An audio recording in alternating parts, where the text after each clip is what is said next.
हमारे मन में गंदे विचार क्यों आते हैं? हम नहीं चाहते, पर फिर भी हमारे मन में गंदे विचार आते रहते हैं। लेकिन क्यों? मन ही हमारा सबसे बड़ा दोस्त है और मन ही हमारा सबसे बड़ा शत्रु है।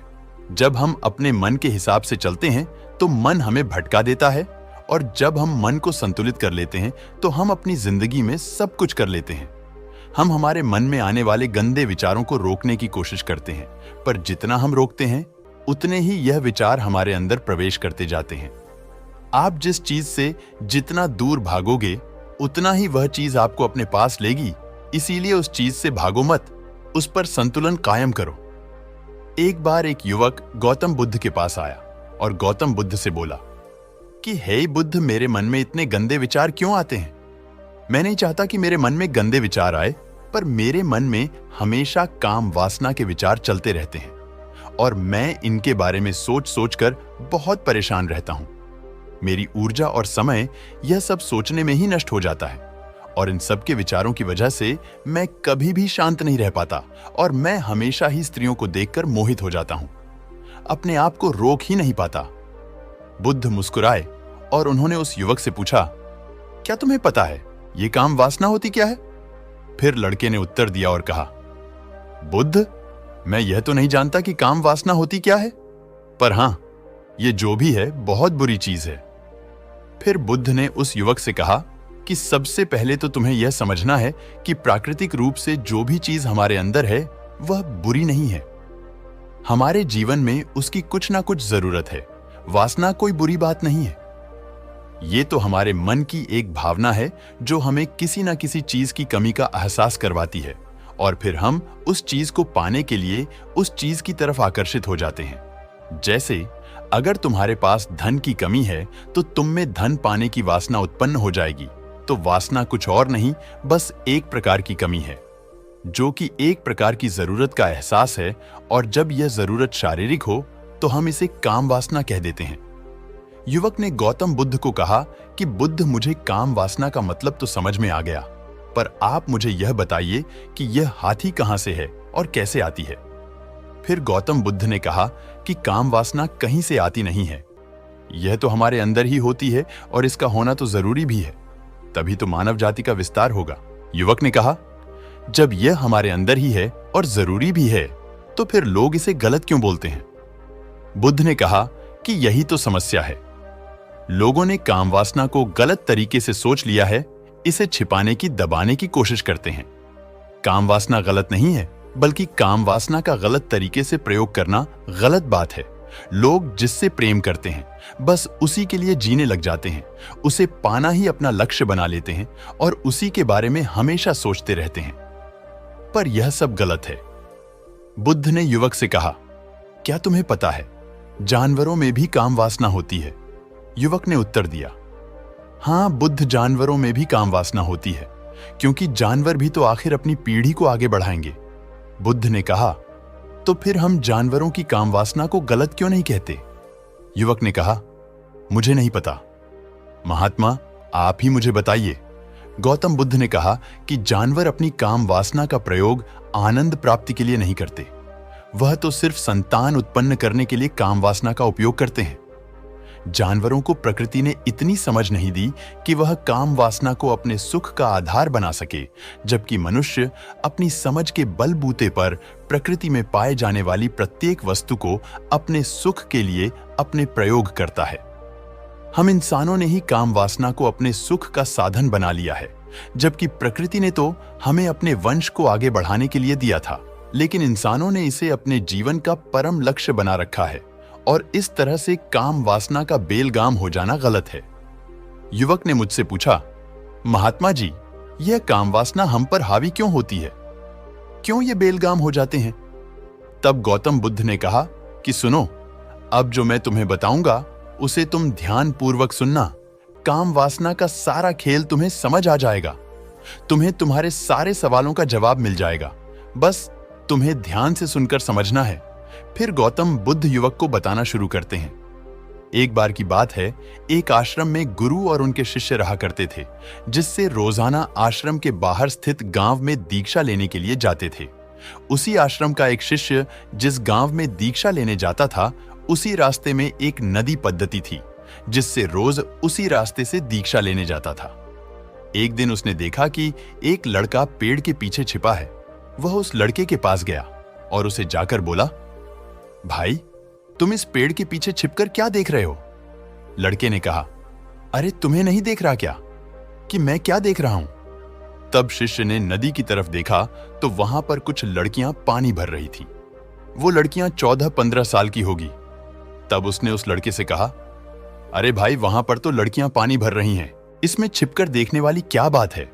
तब वो लड़का शिष्य की तरफ देखकर उससे कहता है, अरे पागल, तुम्हें दिखाई नहीं दे रहा क्या कि मैं क्या कर रहा हूं? वह परियां कैसे नदी से पानी निकाल रही है। जरा उनकी अदाओं को तो देखो, उनके कोमल शरीर को तो देखो। उनकी पतली कमर मटके को उठाते समय बाल खाती है और उनके बाल उनकी कमर पर कैसे लहरा रहे हैं, मानो सुंदरता बिखरी पड़ी हो। शिष्य फिर नदी की तरफ देखता है और इस बार वह इसे देखता ही चला गया। अभी तक तो कुछ भी नजर नहीं आ रहा था और वह बिल्कुल निर्भय था। उसे किसी भी बात का कोई डर नहीं था। लेकिन अब वो छिपने लगा और उन लड़कियों को देखने लगा जैसे उसने कोई अपराध कर दिया हो। और जब वो कर उन लड़कियों को देख रहा था, तभी वह अचानक अंदर से कौंप गया और उसने कहा कि यह मैं क्या कर रहा हूं? मैं जो कर रहा हूं वो सही नहीं है, मुझे यहां से चले जाना चाहिए। और फिर वह जल्दी से वहां से चला गया। वो आश्रम पहुंच जाता है और आश्रम जाकर वो अपने कार्यों में लग गया। लेकिन जो अब भी वह देख कर आया था, वही उसकी आंखों के सामने बार बार आ रहा था। उसके मन में वही दृश्य चल रहा था। उसका मन वही सब कुछ देखने के लिए लड़ाई कर रहा था। उसका किसी भी काम में मन नहीं लग रहा था। सुबह होते ही वह रोज जल्दी ही दीक्षा के लिए आश्रम से निकल जाता और उसी नदी के पास वाले पीटर के पास जाता, जहां पर वह लड़का पहले से मौजूद रहता था। उसके साथ मिलकर लड़कियों को छुप छुप कर देखता था। अब वह शिष्य रोज ऐसा करने लग गया। यह उसके रोज का काम हो गया। अब उस शिष्य का मन किसी भी काम में नहीं लगता था। वह हमेशा ही किसी न किसी प्रकार के विचार में उलझा रहता। वह आश्रम के कार्यों को भी ठीक ढंग से नहीं कर पा रहा था। न वह ठीक से सो पाता था, न वह ठीक से खाना खा पाता था। उसका मन बेचैनी सा रहता था। उसका मन बार बार उन लड़कियों के सौंदर्य को देखने के लिए लालायित रहता था। जब गुरु भिक्षा देते, तब भी उसका मन कहीं और विचारों में खोया रहता था। गुरु ने अपने शिष्य की इन हरकतों को देख लिया था। तब एक दिन गुरु ने शिष्य को अपने पास बुलाया और कहा कि आज से मैं भी तुम्हारे साथ दीक्षा मांगने, तुम और मैं साथ साथ दीक्षा मांगने चलेंगे। तभी शिष्य ने गुरु को माना करते हुए बोला, नहीं गुरुदेव, आप परेशान क्यों हो रहे हो? मैं अकेला ही ठीक से दीक्षा मांग सकता हूं। गुरु ने शिष्य से कहा कि ठीक है, तुम अकेले ही दीक्षा मांगने जाओ। शिष्य ने तुरंत वहां से दीक्षा मांगने के लिए निकल गया। शिष्य को जाने के बाद गुरु भी आश्रम से निकल गए और शिष्य का पीछा करने लगे कि वो कहाँ जाता है और किससे मिलता है। ये सब देखने के लिए उसके पीछे पीछे चलने लगे। थोड़ी दूर जाने के बाद गुरु ने देखा कि उनका शिष्य एक लड़के के साथ एक पेड़ के पीछे अपराधी की तरह छिपा हुआ है और छिपकर कुछ देख रहा था। और तभी गुरु भी अपने शिष्य के पीछे जाकर खड़े हो गए कि आखिर उनका शिष्य क्या देख रहा है जिसे देखने के लिए वो पेड़ के पीछे अपराधियों की तरह छिपा पड़ा है। गुरु ने देखा कि उनका शिष्य पेड़ के पीछे छुपकर लड़कियों को देख रहा था जो कि नदी से पानी भर रही थी। तभी गुरु ने शिष्य को कहा कि तुम क्या देख रहे हो? अपने गुरु की आवाज सुनकर वह शिष्य घबरा गया और उसके पसीने छूटने लगे। वह थर-थर कांपने लगा, जैसे किसी चोर को चोरी करते समय रंगे हाथों पकड़ लिया हो। उसकी हालत खराब हो गया। वह कुछ भी नहीं बोल पा रहा था। वह लड़का जो शिष्य के साथ था, वह वहां से भाग गया, जिससे वह शिष्य और भी घबराया हुआ था। उसके मुंह से कुछ टूटे फूटे शब्द ही बाहर निकल रहे थे। वह अपने गुरु से नजर भी मिलाने का साहस नहीं कर पा रहा था। गुरु ने शिष्य की तरफ देखा और कहा कि मेरा शिष्य तो निर्भय था, उसे तो किसी भी चीज का डर नहीं था, लेकिन ये क्या तुम तो डर के मारे कांप रहे हो? शिष्य ने अपने हाथ जोड़कर गुरु से कहा कि मुझे माफ कर दो गुरुदेव, मेरा इसमें कोई दोष नहीं है। उस लड़के ने मुझे बहका दिया था, लेकिन आपसे मैं वादा करता हूं कि आज के बाद मैं ऐसा कभी दोबारा नहीं करूंगा। मुझे माफ कर दो गुरुदेव। गुरु ने शिष्य से कहा कि कोई बात नहीं, पर इस बात का तुम ध्यान रखना कि हम जैसी संगति करते हैं वैसा ही फल हमें प्राप्त होता है। हम जैसी संगति करते हैं उसके विचार हमारे अंदर प्रवेश करते हैं। इसीलिए अच्छी संगति करो जिससे तुम्हारे अंदर विचारों का प्रवेश हो। फिर गुरु और शिष्य आश्रम लौट आएं और फिर आश्रम के कार्यों पर ध्यान देने लगा। शिष्य उस रास्ते को छोड़ दिया और दूसरे रास्ते से जाने लगा। वो अपने काम को ध्यान से करता, लेकिन धीरे धीरे उसके अंदर क्रोध उत्पन्न हो गया और फिर वो दूसरे शिष्य पर क्रोध करने लगा और वो बेचैन हो गया।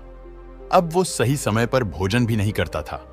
वो भोजन भी बहुत कम खाता था। एक रात गुरु शिष्य के पास आए और उससे बोले कि अब तक तुमने कितनी बार अपना वादा तोड़ दिया है। यह सुनकर शिष्य अपने गुरु के चरणों में गिर गया और रोने लगा। रोते रोते ही उसने गुरु से कहा कि गुरुदेव, मैं कई बार अपना वादा तोड़ चुका हूं और फिर वादा कर लेता हूं, लेकिन हर बार मैं वादा तोड़ देता हूं। मेरा मन मेरे नियंत्रण में है ही नहीं। मैं बहुत कोशिश करता हूं कि मैं अपने मन से सारे बुरे विचारों को निकाल दूं, लेकिन मैं चाहकर भी ऐसा नहीं कर पा रहा हूं। फिर गुरु ने शिष्य को कहा कि चलो मेरे साथ। गुरु शिष्य को आश्रम के बगीचे में लेकर गए और शिष्य से कहा कि देखो, यहां पर कुछ नालियां बनी हुई हैं जिससे नदी का पानी इन पौधों तक आ रहा है और यह पानी एक निरंतर भाव से आ रहा है। क्या तुम इस पानी के भाव को रोक सकते हो? शिष्य ने कहा कि हां गुरुदेव, मैं इस बहाव को रोक सकता हूं। फिर शिष्य ने मिट्टी उठाकर उस नाली में डाल दी। वो पानी थोड़ी देर के लिए रुक गया और फिर थोड़ी देर बाद उस रेत के ऊपर से पानी आ गया। गुरु ने शिष्य से कहा, अरे ये क्या, ये तो पानी रुका ही नहीं। फिर से उसने कुछ कंकड़ पत्थर उठाकर उस नाली में डाल दिए और फिर थोड़ी देर के लिए पानी रुक गया, लेकिन फिर थोड़ी देर बाद ही उन कंकड़ पत्थर के ऊपर से पानी निकल आया। फिर गुरु ने कहा कि शिष्य, ये क्या हुआ? पानी तो फिर से आ गया। तुम तो बोल रहे थे कि तुम इसे रोक दोगे। क्या हम किसी काम को रोकना चाहें तो क्या हम उसे रोक नहीं सकते? तब शिष्य ने कहा, कोई बात नहीं गुरुदेव, मैं इस पानी को तो आपको रोक के दिखाऊंगा। फिर वह फिर से एक बड़ा सा पत्थर लेकर आया और उस नाली पर डाल दिया और पानी रुक गया। तब गुरु से कहा कि देखा गुरुदेव, मैंने कहा था ना कि पानी को मैं रोक दूंगा। मैंने पानी को रोक के दिखाया। आपकी बात मैंने पूरी कर दी। गुरु मुस्कुराए और बोले, अच्छा, जरा ध्यान से देखो, पानी रुक गया है क्या? वो तो पीछे की नाली तोड़कर बाहर आ गया और अगल बगल से बह रहा है। और ध्यान से देखो, इस पत्थर के आगे भी आ गया और ये पानी अपना रास्ता बदलकर फिर से आगे की तरफ बह जाएगा। और फिर थोड़ी देर बाद ऐसा ही हुआ। फिर गुरु ने शिष्य को समझाया कि तुम्हारे साथ भी तो ऐसा ही चल रहा है।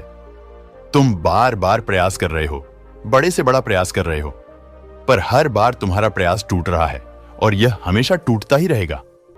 तुम कितना भी बड़ा पत्थर रख लो, लेकिन पानी तो अपना रास्ता बना ही लेगा। यह सब देखकर गुरु से कहा कि हे गुरुदेव, क्या कोई तरीका नहीं है जिससे मैं गंदे विचारों से बाहर निकल सकूं? और ये मेरे मन में आए ही नहीं। फिर गुरु ने शिष्य को एक नदी के पास ले गए जहां से उस बगीचे में पानी आ रहा था। गुरु ने शिष्य से कहा, वो पानी इसी नदी से जा रहा है। अगर हम यहीं से उस रास्ते को बंद कर दें जहां से पानी बगीचे में जा रहा है, तब क्या हम पानी को रोक नहीं सकते?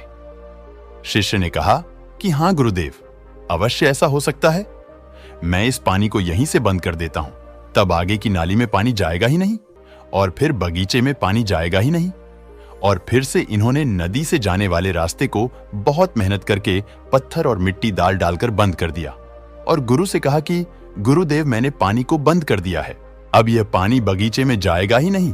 तब गुरु ने कहा शिष्य से, अगर पानी बगीचे में नहीं जाएगा तो पेड़ पौधों को पानी कहां से मिलेगा? उन पेड़ पौधों को तो पानी की आवश्यकता है और उन पेड़ पौधों में कुछ पेड़ पौधे तो ऐसे हैं जिनको रोज पानी की आवश्यकता होती है। वो तो मुरझाकर मर ही जाएंगे, उनका क्या होगा? पानी तो हमें खोलना ही होगा। शिष्य ने गुरु की बात सुनकर वापस नदी से जाने वाले पानी का रास्ता खोल दिया। तब गुरु ने शिष्य से पूछा, शिष्य, अगर हम इस नदी के पूरे पानी को बगीचे की तरफ मोड़ दें तो क्या होगा? तब शिष्य ने जवाब दिया कि गुरुदेव, वहां पर जितने भी पेड़ पौधे हैं वो सब गल कर नष्ट हो जाएंगे, वहां पर कुछ नहीं बचेगा। फिर गुरु मुस्कुराए और बोले, तुम इस बात समझो कि हमें किसी भी चीज को रोकना नहीं है, बस हमें हमेशा संतुलन बनाए रखना है। कम पानी से भी पौधे नष्ट होते हैं और ज्यादा पानी से भी पौधे नष्ट होते हैं। हमारा जीवन संतुलन से ही चलता है। गुरु ने शिष्य से कहा कि अगर मैं तुम्हें कुछ कहूं कि तुम आम के बारे में मत सोचो, तो तुम्हारे मन में सबसे पहले किसका चित्र आएगा? शिष्य ने कहा कि गुरुदेव, मेरे मन में तो पहला चित्र आम का ही आएगा। गुरु ने कहा कि जब हम गंदे विचारों को जबरदस्ती रोकने का प्रयास करते हैं, तो वह और मजबूती के साथ हमारे अंदर प्रवेश करते हैं, हमारे अंदर उभरते हैं। इसीलिए हमें उन्हें कभी भी दबाने की कोशिश नहीं करनी चाहिए। फिर गुरु ने शिष्य को जाते हुए कहा कि हमारे गंदे विचार बुरे लोगों की संगति करने की वजह से भी आते हैं। कई बार क्या होता है कि कामुकता हमारे अंदर होती ही नहीं है, लेकिन कुछ अश्लील लोगों के साथ रहने की वजह से ये हमारे अंदर हावी हो जाती है।